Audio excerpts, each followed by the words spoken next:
आज की यह कहानी भगवान शिव के एक ऐसे भक्त की है जिसकी सच्ची भक्ति ने उसकी किस्मत बदल दी। इस कहानी को अंत तक जरूर सुनिएगा क्योंकि इसमें छुपा है महादेव का बड़ा संदेश। तो चलिए शुरू करते हैं।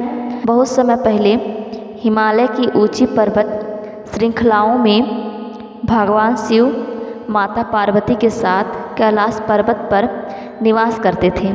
भगवान शिव को भोलेनाथ कहा जाता है क्योंकि वे अपने भक्तों की सच्ची भक्ति से बहुत जल्दी प्रसन्न हो जाते हैं।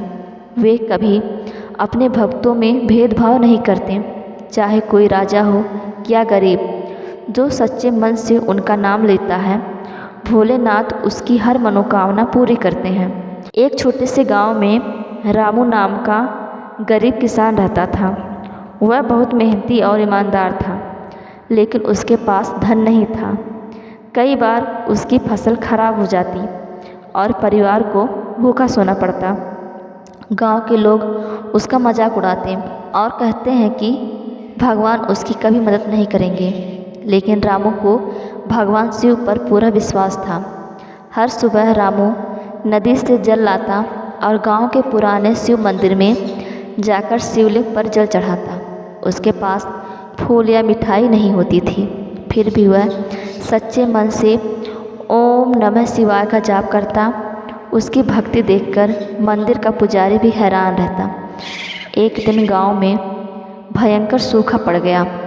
खेत सूख गए, कुएं खाली हो गए और लोग परेशान हो गए। गांव के अमीर लोग अपने घरों में अनाज छिपाकर रखने लगे। गरीबों के पास खाने को कुछ नहीं बचा। रामू फिर भी हर दिन मंदिर जाता और भोलेनाथ से प्रार्थना करता। एक रात रामू बहुत दुखी होकर मंदिर में बैठा रो रहा था। उसने कहा, हे महादेव, मेरे पास कुछ नहीं है। मैं सिर्फ आपकी भक्ति कर सकता हूँ। यदि मेरी भक्ति सच्ची है तो मेरे गांव की रक्षा कीजिए। रामू की आँख लग गई। तभी उसे स्वप्न में भगवान शिव दिखाई दिए। उनके शरीर पर भस्म लगी थी, गले में नाग था और जटाओं से गंगा बह रही थी। भगवान शिव मुस्कुरा कर बोले, वत्स रामू, तुम्हारी भक्ति से मैं बहुत प्रसन्न हूँ। कल सुबह गांव के पास वाले सूखे कुएं के पास जाना, वहाँ तुम्हें समाधान मिलेगा। सुबह होते ही रामू दौड़कर उस पुराने कुएं के पास पहुँचा। उसने देखा कि वहाँ ज़मीन थोड़ी चमक रही थी। उसने गांव वालों की मदद से खुदाई शुरू की। कुछ देर बाद वहाँ से पानी निकलने लगा। धीरे धीरे इतना पानी निकला कि पूरा कुआं भर गया। गांव वाले खुशी से झूम उठे। उस पानी से खेत फिर हरे भरे हो गए। गांव में खुशहाली लौट आई। अब जो लोग रामू का मजाक उड़ाते थे, वही उसकी तारीफ करने लगे। सब समझ गए कि सच्ची भक्ति कभी व्यर्थ नहीं जाती। लेकिन कहानी यही खत्म नहीं होती।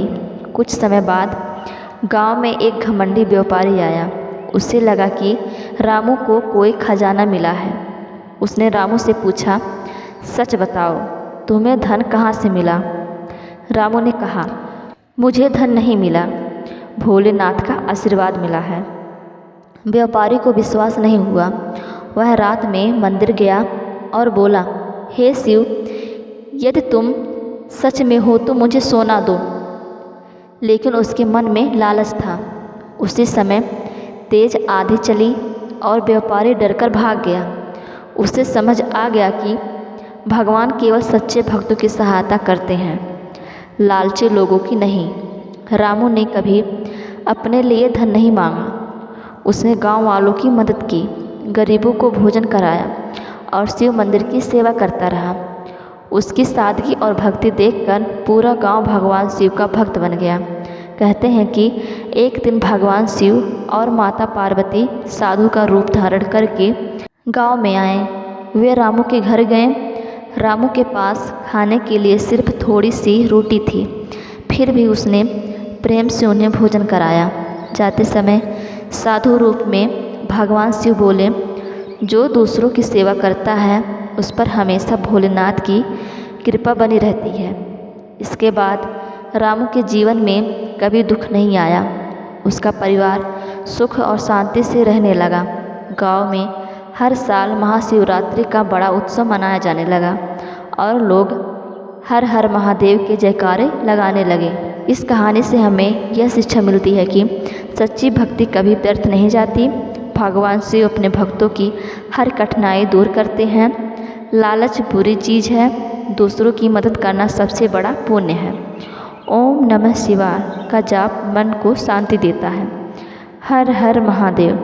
दोस्तों, यह वीडियो पसंद आया हो तो हमारे चैनल को सब्सक्राइब जरूर कीजिएगा। धन्यवाद।